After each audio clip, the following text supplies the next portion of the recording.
বিসমিল্লাহিররহমানিররহিম। খুলনা বিশ্ববিদ্যালয় আয়োজিত শহীদ রাষ্ট্রপতি জিয়াউর রহমান বীর উত্তম আর মৃত্যুবার্ষিকী উপলক্ষে আজকের এই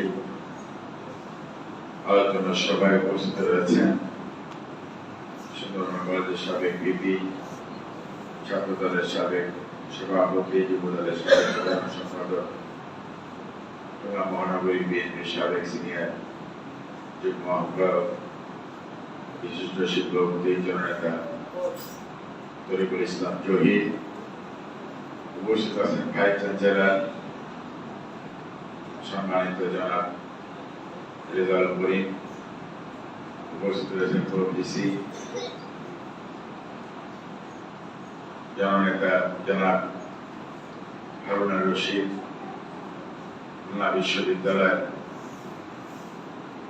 শিক্ষকবৃন্দ, কর্মকর্তাবৃন্দ, বিএনপি তার সকল অঙ্গ সংগঠনের বিভিন্ন পর্যায়ের নেতৃবৃন্দ, সবাইকে বাংলাদেশ জাতীয়তাবাদী দল খুলনা জেলা শাখার পক্ষ থেকে শুভেচ্ছা জানাচ্ছি।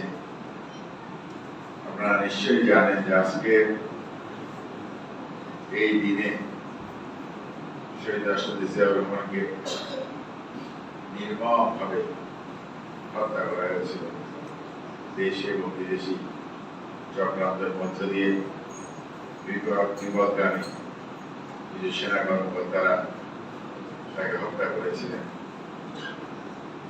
শহীদ রাষ্ট্রপতি জিয়াউর রহমানের রেখে যাওয়া আদর্শ, যার প্রতিফলন ঘটিয়েছিলেন আমাদের বড় মা দেশনেত্রী তিনবারের প্রধানমন্ত্রী খালেদা জিয়া, আজকে যিনি প্রধানমন্ত্রীর দায়িত্ব পালন করছেন শহীদ রাষ্ট্রপতি জিয়াউর রহমানের সন্তান জনাব তারেক রহমান, তারই বাবার আদর্শকে ধারণ করে তিনি যেদিন থেকে বাংলাদেশের রাজনীতি শুরু করেছেন সেই দিন থেকে আজকের প্রধানমন্ত্রী আজও তিনি সেই কাজগুলো চালিয়ে যাচ্ছেন।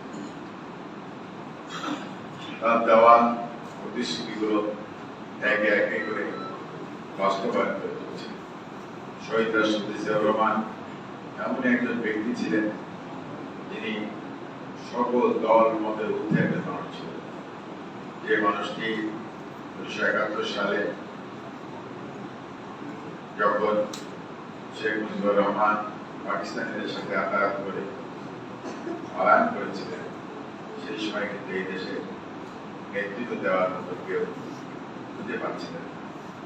আমাদের দেশের আমার ছেলেরা যখন রাজপথে তারা কে দেবে নেতৃত্ব, কে দেবে আশা, কে দেবে ভরসা, ঠিক তেমনি একটা মুহূর্তে 26শে মার্চ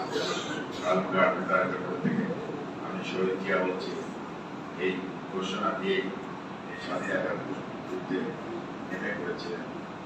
যাই হোক, কথা বলতে গেলে অনেক কথা বলে লাগবে। আমাদের বক্তব্য ভাই মারা গিয়েছেন এবং আমাদের অনেক প্রোগ্রাম রয়েছে দেশে, সেই কারণের জন্য আমি বক্তব্য বাড়াতে চাই না। আমি শুধু এইটুকু বলবো আপনাদেরকে যে শহীদ জিয়া রেখে যাওয়া স্মৃতি, তার যে আশা, তার যে আকাঙ্ক্ষা ছিল, তার সুযোগ্য সন্তান পরবর্তী বাংলাদেশ সরকারের মাননীয় প্রধানমন্ত্রী জনাব তারেক রহমান সেগুলো বাস্তবায়ন করে সুখী সমৃদ্ধশালী দেশ গড়ার কাজে এই দেশের গরিব দুঃখী মানুষের মুখে হাসি ফোটানোর জন্য কাজ করে যাচ্ছেন। আমরা তার জন্য দোয়া করবো। আমরা শহীদ রাষ্ট্রপতি জিয়াউর রহমানের জন্য দোয়া করবো। দেশনেত্রী বেগম খালেদা জিয়ার জন্য আমরা দোয়া করবো। শহীদ জিয়ার ঘনিষ্ঠ পুত্র আরাফাত রহমান খোকন সহ যারা আন্দোলন সংগ্রাম করতে যে এই ফ্যাসিস্টকে বিদায় করে দিয়েছেন, সকলের জন্য আমরা দোয়া করব। যারা 5ই আগস্ট গণবিপ্লবের মধ্য দিয়ে এই দেশ আবার নতুন করে স্বপ্ন দেখানোর সুযোগ করে দিয়েছে, তাদের জন্য দোয়া করব। এই আশা ব্যক্ত করে আপনাদের সকলকে আবারও ধন্যবাদ। এবং বিশ্ববিদ্যালয়ের যারা আজকের এই দোয়া মাহফিল প্রতি বছরই করেন, ইফতার মাহফিল, দোয়া মাহফিল, এগুলো প্রতি বছরই তারা যথাযথ মর্যাদার সাথে পালন করেন, তাদের সকলের প্রতি কৃতজ্ঞতা এবং ভালোবাসা জানি আমি আমার বক্তব্য শেষ করছি। খোদা হাফেজ। বাংলাদেশ জিন্দাবাদ। শহীদ জিয়া মরণ, মরহুমা দেশনেত্রী বেগম খালেদা জিয়া মরণ, জনাব তারেক রহমান জিন্দাবাদ। সবাইকে ধন্যবাদ।